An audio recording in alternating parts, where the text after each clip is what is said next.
शक्तिपात के माध्यम से कुंडलिनी जागरण के संबंध में कुछ जानकारी। सिद्धियां क्या है? ईश्वरीय दिव्य शक्तियों का माया के अंतर में प्रकटीकरण। ईश्वरीय शक्ति के तीन पक्ष हैं: इच्छा, क्रिया तथा ज्ञान। ये तीनों ही पक्ष सिद्धियों के माध्यम से प्रकट हो सकते हैं। वैसे इच्छा में भी क्रिया तथा ज्ञान होता है। इसी तरह क्रिया में भी इच्छा तथा ज्ञान में इच्छा और क्रिया होती है। जिस सिद्धि में जिस पक्ष की प्रधानता होती है उसका नामकरण उसके अनुरूप किया जाता है। जैसे दूरदर्शन की सिद्धि ज्ञान प्रधान है। इच्छा प्रकट होने पर किसी वस्तु का प्राप्त हो जाना इच्छा प्रधान है तथा आकाश गमन क्रिया प्रधान है। वस्तुतः ये सभी सिद्धियां मनुष्य मात्र को स्वाभाविक रूप से ही प्राप्त हैं, किंतु अहम तथा जगद बेमुखी वृत्ति के मायामय आवरणों में ढककर विलुप्त हो गई हैं। ईश्वरीय शक्ति प्राणी मात्र में विद्यमान है, अतः उसके गुण तथा सिद्धियां भी सभी जीवों में है।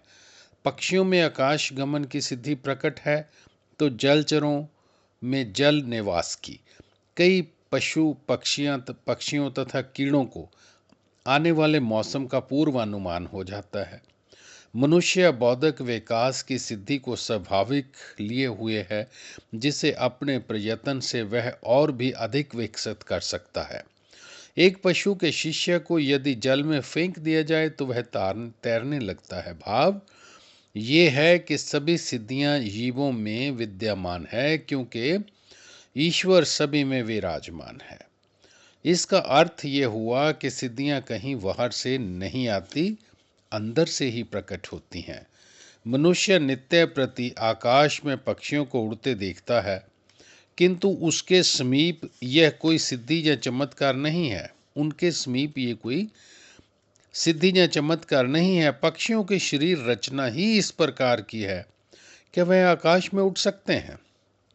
अब कल्पना करो कि किसी को कोई व्यक्ति उड़ता हुआ दिखाई दे जाए तो वह उसे एकदम चमत्कार या सिद्धि स्वीकार कर लेगा। उसकी आंखों के सामने केवल शरीर का आधार है, किंतु यदि कोई पक्षी मृत हो जाए तो शरीरक आधार के रहते हुए भी नहीं उड़ सकता, क्योंकि उड़ने वाली शक्ति क्रिया रहित हो गई। फिर एक ग्वारा पंख रहित है, किंतु फिर भी उड़ता है। यहाँ उड़ने की क्रिया पंखों पर आधारित नहीं है, ये हल्का होने से हवा में उड़ता जाता है। किंतु जब सभी विचार भौतिक स्तर पर ही हैं, इन सभी सिद्धियों का मूल कारण भौतिकता से दूर है। भौतिकता में केवल उसका अनुभव तथा प्रकटीकरण होता है।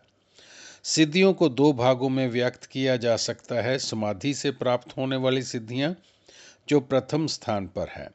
समाधि का अर्थ यहाँ एक संप्रज्ञात से है, क्योंकि असंप्रज्ञात समाधि संभव ही तभी होती है जब चित्त के सभी ज्ञान तथा क्रियाओं के साथ सभी सिद्धियां भी आत्मा में विलीन हो जाती हैं। अहम भाव, दृष्टा भाव, समर्पण भाव कुछ भी नहीं बचता है। आत्म तत्व ही केवल एक रह जाता है, अतः उसमें किसी सिद्धि की कल्पना की ही नहीं जा सकती। सिद्धियों के लिए अहम आवश्यक है। अहम तथा चित्त की क्रियाशीलता के बिना सिद्धियों के प्रकट होने का कोई आधार ही नहीं है। सिद्धियों प्रकट करने के लिए साधना करनी पड़ती है, किंतु सच्चा साधक वह साधना सिद्धि प्राप्त करने के लिए नहीं, सिद्धि के अवरोध को दूर करने के लिए करता है। संप्रज्ञात समाधि की प्राप्ति से पूर्व साधक को बहुत कुछ करना होता है। प्रत्याहार अर्थात मन इंद्रियों के अंतर्मुख हुए बिना धारणा, ध्यान, समाधि रूप संयम संभव नहीं। इस संयम के बिना संप्रज्ञात की प्राप्ति संभव भी नहीं तथा संप्रज्ञात के बिना सिद्धियों के प्रकटीकरण संभव नहीं।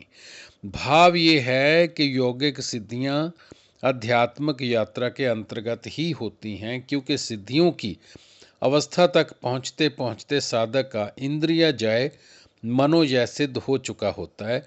यह सिद्धियों को साधन के एक पड़ाव के रूप में देखता है, फिर भी इस बात की संभावना है कि सिद्धियों के उदय हो जाने पर साधक कहीं इनमें आसक्त न हो जाए। इसलिए योग दर्शन इनको साधन का अवरोधक बताकर साधक को सावधान करता है।